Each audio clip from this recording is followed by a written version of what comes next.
Shalom para pengerja dan umat Tuhan yang dikasihi. Biarlah saat ini kita mau beribadah melalui live streaming. Gereja CK7 dikenal dengan hadirat Tuhan yang kuat. Sebab itu mari kita mau masuk hadirat Tuhan dengan mempersembahkan ucapan syukur kita. Pujian penyembahan yang terbaik hanya bagi Tuhan. Mari kita berdoa bersama-sama. Bapa, kami mengucap syukur Tuhan. Kalau satu hari lagi Kau telah sediakan bagi kami. Dan saatnya kami mau datang dalam hadirat-Mu. Membawa Tuhan seluruh persembahan hati dan hidup kami. Melalui pujian dan penyembahan kami. Biar hanya nama-Mu yang boleh dipermuliakan. Melalui ibadah hari ini. Amin.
pernah berkesudahan dalam hidup kami, Tuhan. Kasih-Mu padaku semakin nyata ku rasakan.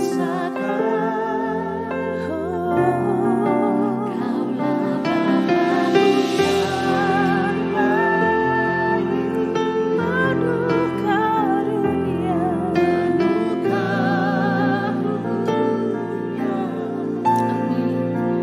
ku bersyukur selalu kepadamu, Bapa.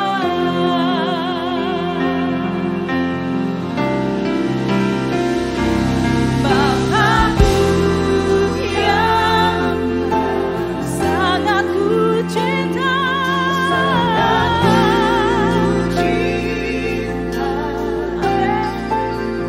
kasih-Mu padaku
suci-Mu, kami menyembah. Nama-Mu disanjung, kuasa-Mu nyata sempurna. Kami puja Engkau Raja mulia. Lebih sungguh katakan, Kau Allah yang kudus, Kau Allah yang kudus. Di tahta-Mu Tuhan,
buat Tuhan kita. Katakan haleluya. Mari jemaat Tuhan dan pengerja di CK7 yang saat ini beribadah melalui live streaming, bersama-sama dengan sepakat kita perkatakan Mazmur 91 dan 2 Tawarik 7 ayat 13-14. Mazmur 91, dalam lindungan Allah, orang yang duduk dalam lindungan yang maha tinggi dan bermalam dalam naungan yang maha kuasa akan berkata kepada Tuhan, tempat perlindunganku dan kubu pertahananku, Allahku yang kupercayai. Sungguh dialah yang akan melepaskan engkau dari jerat penangkap burung, dari penyakit sampar yang busuk. Dengan kepaknya ia akan menudungi engkau, di bawah sayapnya engkau akan berlindung. Kesetiaannya ialah perisai dan pagar tembok. Engkau tak usah takut terhadap kedahsyatan malam, terhadap panah yang terbang di waktu siang, terhadap penyakit sampar yang berjalan di dalam gelap, terhadap penyakit menular yang mengamuk di waktu petang. Walau 1000 orang rebah di sisimu dan 10.000 di sebelah kananmu, tetapi itu tidak akan menimpamu. Engkau hanya menontonnya dengan matamu sendiri. dan melihat pembalasan terhadap orang-orang fasik. Sebab Tuhan ialah tempat perlindunganmu, yang maha tinggi telah kau buat tempat perteduhanmu. Malapetaka tidak akan menimpa kamu, dan tulah tidak akan mendekat kepada kemahmu. Sebab malaikat-malaikatnya akan diperintahkannya kepadamu untuk menjaga engkau di segala jalanmu. Mereka akan menatang engkau di atas tangannya, supaya kakimu jangan terantuk kepada batu. Singa dan ular tedung akan kau langkahi. Engkau akan menginjak anak singa dan ular naga. Sungguh hatinya melekat kepadaku, maka aku akan meluputkannya. Aku akan membentenginya, sebab ia mengenal namaku. Bila ia berseru kepadaku, aku akan menjawab. Aku akan menyertai dia dalam kesesakan. Aku akan meluputkannya dan memuliakannya. Dengan panjang umur akan kukenyangkan dia, dan akan kuperlihatkan kepadanya keselamatan daripadaku. Haleluya. Dan mari kita perkatakan 2 Tawarik 7 ayat 13 dan 14. Bila mana aku menutup langit sehingga tidak ada hujan, dan bila mana aku menyuruh belalang memakan habis hasil bumi, dan bila mana aku melepaskan penyakit sampar di antara umatku, dan umatku yang atasnya namaku disebut, merendahkan diri, berdoa, dan mencari wajahku, lalu berbalik dari jalan-jalan yang jahat, maka aku akan mendengar dari sorga dan mengampuni dosa mereka, serta memulihkan negeri mereka. Ibadah ini ya Tuhan, kami serahkan dari awal sampai pada akhirnya ke dalam nama Bapa, Anak dan Roh Kudus, di dalam satu nama yang berkuasa, Tuhan Yesus Kristus. Haleluya. Sekali lagi serukan haleluya. Engkau sungguh dahsyat ya Allah Bapa. Kami percaya Engkau bertahta di atas setiap pujian umat-Mu.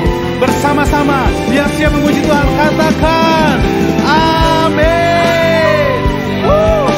Hey. Engkau dahsyat Tuhan. Amin, amin, amin, amin. Saya percaya kita semua dilingkupi oleh sukacita surga. Amin Bapak Ibu Saudara. Dimanapun kita berada, kita percaya kita siap memuji Tuhan. Yang siap memuji Tuhan katakan amin. Yeah. Mari bertepuk tangan bersama-sama. Come on.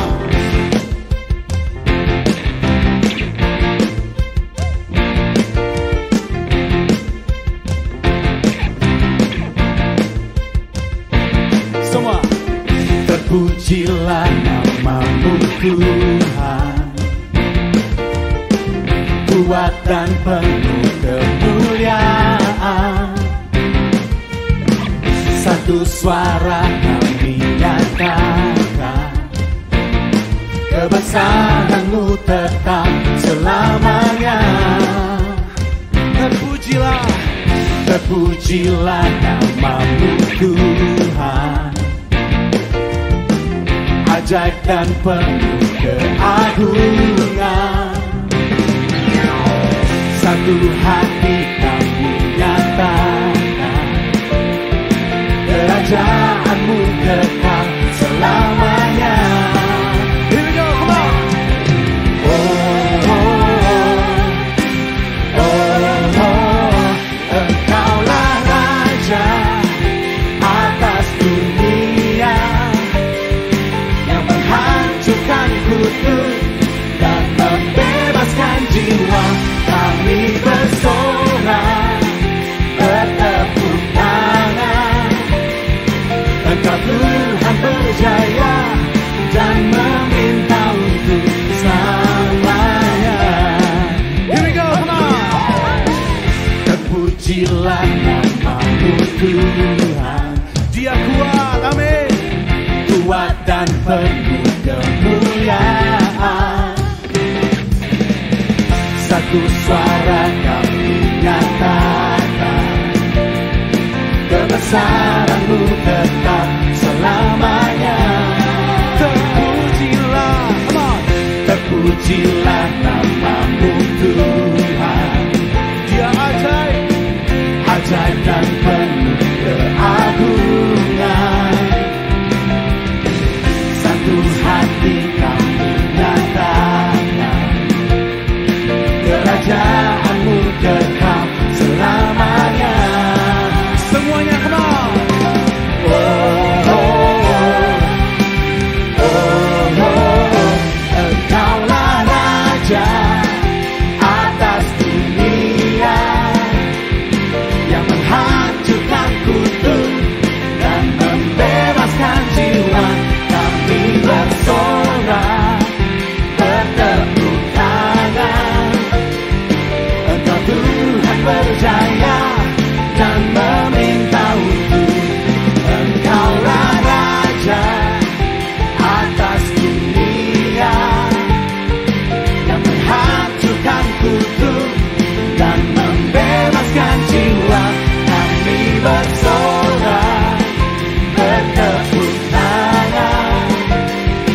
Engkau Tuhan berjaya dan semua sama-sama katakan, Engkaulah Raja. Sambil bertepuk tangan, Dia Allah yang dahsyat, yang menghancurkanku, Dia layak dipuji, disembah. Amin. bebaskan jiwa. Kami bersorak, bertepuk tangan. Amin. Engkau Tuhan berjaya. Lebih baik lagi buat Tuhan. Sama-sama katakan, Engkaulah Raja atas dunia, yang menghancurkan kutuk dan membebaskan jiwa. Here we go. Engkaulah Raja atas dunia, yang menghancurkan kutuk dan membebaskan jiwa. Kami bersorak, bertepuk tangan. Engkau Tuhan berjaya dan memerintah untuk selamanya. Katakan haleluya. Kita punya Raja pemenang, Raja yang berkuasa, Yesus namanya. Haleluya. Selamat hari Minggu. Saya percaya kasih setia Tuhan selalu baru setiap pagi. Voice of Pentecost kali ini akan membahas mengenai dinamika kesembuhan ilahi. Apakah kamu pernah mengalami sakit dan disembuhkan Tuhan melalui mujizat? Atau malah pernah lihat orang yang sakit dan didoakan tapi nggak sembuh-sembuh? Jadi sebenarnya kesembuhan ilahi itu beneran ada atau enggak sih? Dan apakah pelayanan kesembuhan ilahi masih sesuai dengan kemajuan zaman now? Dalam Alkitab ada ratusan ayat janji Tuhan bagi kesembuhan umatnya. Banyak peristiwa dicatat orang-orang mengalami kesembuhan secara mujizat. Contohnya dalam perjanjian lama, Raja Hizkia yang disembuhkan atau Naaman yang disembuhkan dari penyakit kusta dan masih banyak lagi. Perjanjian baru juga mencatat ada begitu banyak peristiwa mujizat kesembuhan ilahi baik melalui pelayanan Tuhan Yesus maupun melalui pelayanan para rasul. Nah, sebagai insan Pentakosta, kita percaya bahwa kesembuhan ilahi terjadi karena pengorbanan Tuhan Yesus di atas kayu salib. Kita percaya bahwa mujizat tetap terjadi sampai sekarang karena Allah masih terus melakukan perbuatannya yang ajaib yang melampaui kemampuan manusia dan hukum alam. Yang harus kita pahami sebagai insan Pentakosta adalah bahwa pengajaran Injil harus berpusat kepada Yesus yang adalah juru selamat kita, penyembuh yang membaptis dengan Roh Kudus, yang menguduskan kita, dan Raja yang akan datang kembali. Jadi, pelayanan kesembuhan ilahi tidak terpisahkan dalam pemberitaan Injil, karena Tuhan Yesus adalah Sang Penyembuh. Pelayanan kesembuhan ilahi ini bisa melalui doa dari hamba Tuhan, maupun doa pribadi si penderita penyakit itu sendiri. Tempatnya bisa di mana aja, bisa dari KKR, ibadah onsite, ibadah online, atau bahkan dari rumah loh. Ada dua hal yang akan kita bahas terkait dinamika pelayanan kesembuhan ilahi ini. Yang pertama, apakah semua orang sakit yang didoakan pasti mengalami kesembuhan? Kalau janji Tuhan sih, ya dan amin. Tuhan Yesus sudah mati di kayu salib untuk kesembuhan kita. Terus kok nggak sembuh? Masalahnya bukan ada di janji Tuhannya, tapi ada di faktor yang mungkin ada di dalam diri kita yang harus diselesaikan lebih dulu. Forum Teolog GBI dalam pandangan teologis tentang penyakit memaparkan ada beberapa fakta mengenai penyakit. Yang pertama, ada penyakit akibat dosa kita.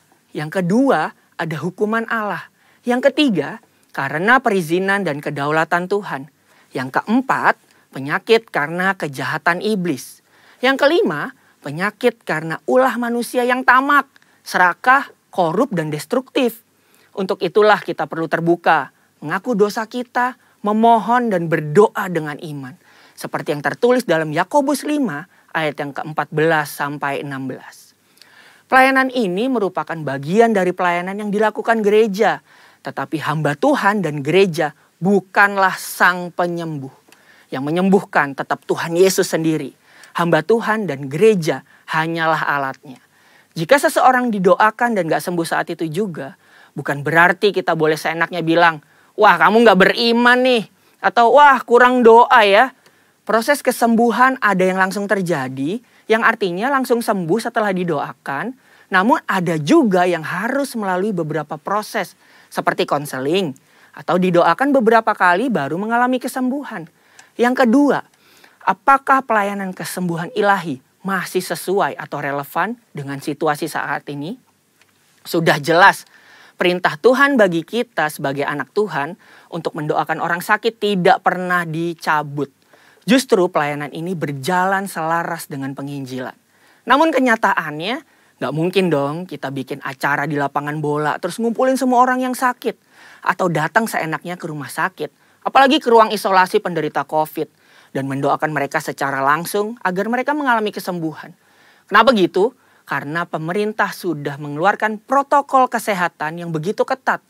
Jika kita melanggar peraturan ini, maka kita sama aja lagi melawan pemerintah.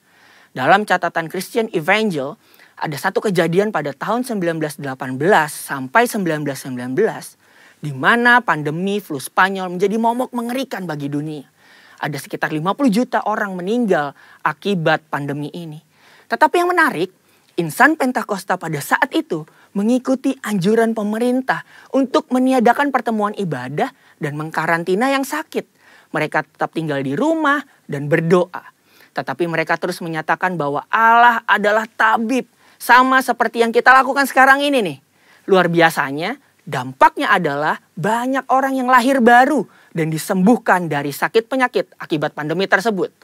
Kesaksian iman mereka kepada Allah dan doa membuat mereka mampu melewati krisis. Keterbatasan pelayanan karena social distancing bukan berarti pelayanan kesembuhan ilahi menjadi tidak relevan atau membuat kita tidak bisa melakukan pelayanan kesembuhan ilahi. Tuhan memberikan ide-ide kreatif melalui sarana yang ada di sekitar kita nih. Misalnya sosial media dan teknologi informasi. Seperti pada zaman rasul-rasul yang secara kreatif menggunakan media perantara dan diurapi Roh Kudus. Seperti sapu tangan atau kain yang pernah dipakai oleh Paulus menyembuhkan segala penyakit dan mengusir roh jahat saat diletakkan di atas orang-orang yang sakit. Jadi, pelayanan itu tidak terbatas dalam pertemuan fisik. Allah juga bisa bekerja melalui ibadah online, melalui panggilan telepon, video call, atau menggunakan media sosial. Berabad-abad yang lalu, pelayanan kesembuhan ilahi telah dilakukan oleh nabi-nabi di Perjanjian Lama, Tuhan Yesus, dan rasul-rasul di Perjanjian Baru. Tidak berhenti sampai di situ. Pelayanan kesembuhan ilahi juga masih relevan dengan zaman now. Secara khusus, di tengah situasi yang sedang dunia hadapi saat ini, gereja harus terus memotivasi dan menggerakkan pengerja dan jemaat untuk melakukan pelayanan kesembuhan ilahi ini dengan mendoakan mereka yang sakit, bahkan dengan memanfaatkan teknologi dan media sosial di tengah keterbatasan akibat social distancing. Pelayanan kesembuhan ilahi merupakan karunia Roh Kudus yang diberikan kepada gerejanya. Oleh sebab itu, kesembuhan yang Tuhan berikan semuanya adalah untuk memuliakan namanya. Tuhan Yesus memberkati. Kami buka hati kami Tuhan untuk menerima setiap taburan benih firman Tuhan. Dan kami percaya satu hal, bahwa Tuhan tuntun langkah kami, karena Engkau juru selamat kami sampai selama-lamanya. Walau ku harus berjalan dalam lembah kekelaman, perlindungan-Mu, oh Tuhan, nyatalah bagi hidupku.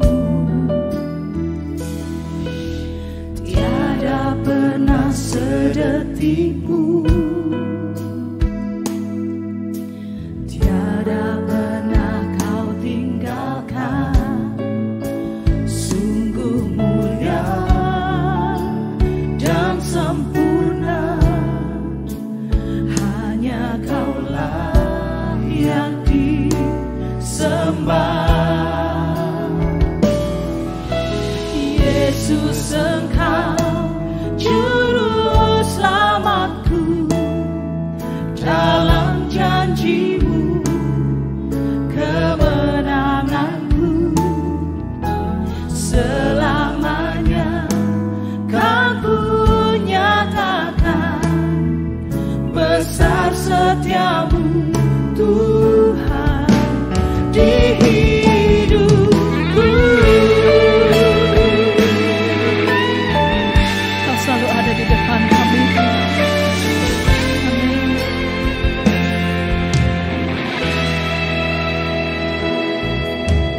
Walau ku harus berjalan dalam lembah kekelaman, perlindungan-Mu, oh Tuhan, Nyata bagi setiap hidup kami.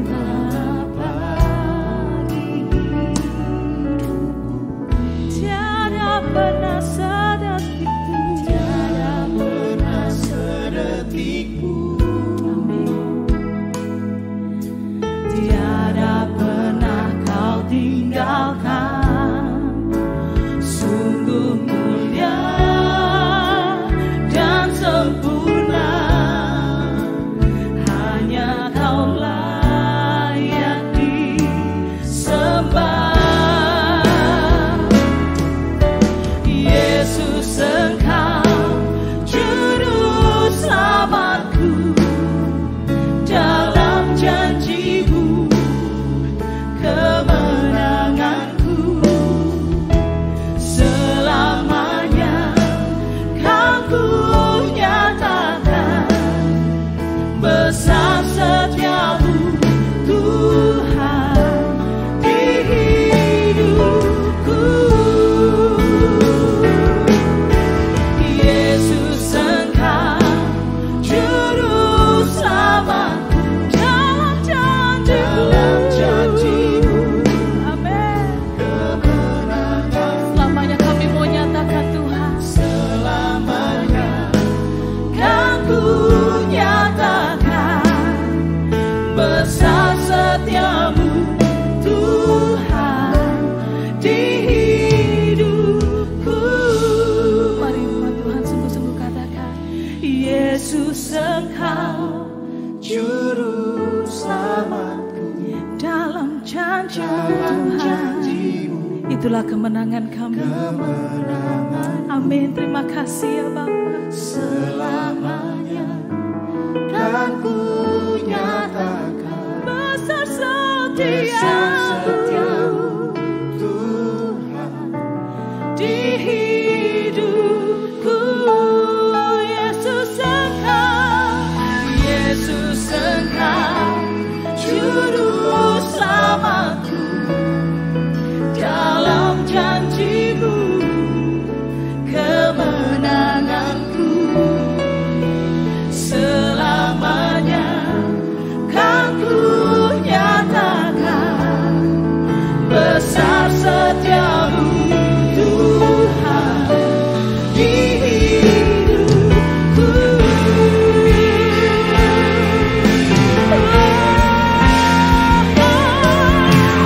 Yesus, Engkau juru selamatku, dalam janji-Mu kemenanganku. Selamanya kan ku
Terima kasih Bapa.